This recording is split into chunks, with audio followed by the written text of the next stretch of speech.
do you see me? Do you like what you see? It doesn't matter how old you are. My daughter used to be 5, and when she was 5, she wanted to be a dancer, so I put her in soccer. It's the kind of guy I am. And so I put her in soccer, and if you've seen 5-year-old soccer, it's not soccer. It's like a herd of wildebeests kind of chasing the ball around. And they kick each other in the shin.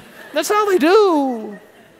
No one scores. It's 0-0 at the end of every game because there's just too many bodies around. And my daughter, I drag her to soccer, and every game, 0-0, 0-0, 0. But for her, she didn't even join the wildebeest. She'd get out of the car, and she'd see her friend Emily on her team. And my daughter, being dramatic, would reach out her hand, and Emily would reach back, and they would grasp.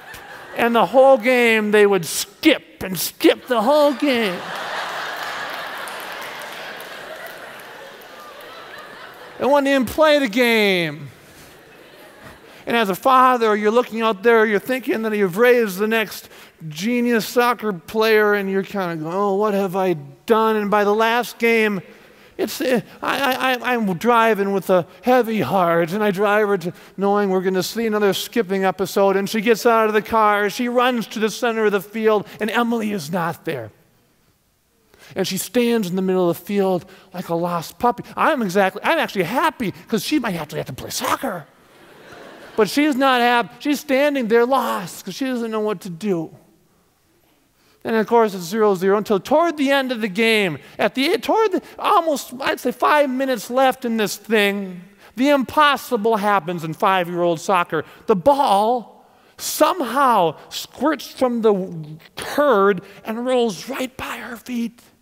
And she's supposed to go that way, and she turns and just starts to follow the ball. She's going the correct way. She's on a breakaway. It never happens in 5-year-old soccer. And she reaches about 10 feet from the goal. And she gets that far, and she's going to score. And I know she's going to score because the goalie is sitting on the grass, turned the wrong way, picking it.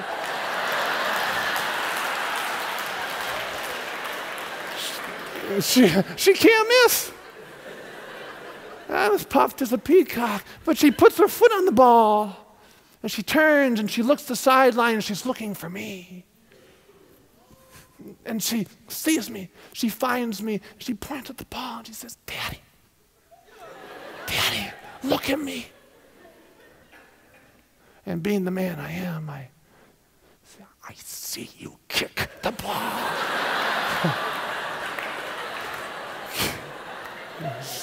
And she said, oh, yes. And so she does what all kids do before they take that really big kick. They have to take like 30 little steps backwards. Then she runs into it, and just when she gets to it, that whole herd of wildebeest catches up, and they surround her, and for a while, I can't see her. I'm just looking at the guy who's still picking grass, and all of a sudden the ball flies the other way, and the whole herd thunders by me, except for my daughter. My daughter is standing like a limp, and she's just looking at the goal. And I think to myself, this is sad. This is going to be a Dairy Queen moment on the way home. And then she turns and she starts to skip back. And as she skips back, I see the smile on her face. And it's huge, it's in high beam. And then I realized something. She was playing a whole different game. She wanted to know if her dad saw her and if her daddy liked what he saw. That's all she wanted to know. And that was a much bigger goal than scoring in some net.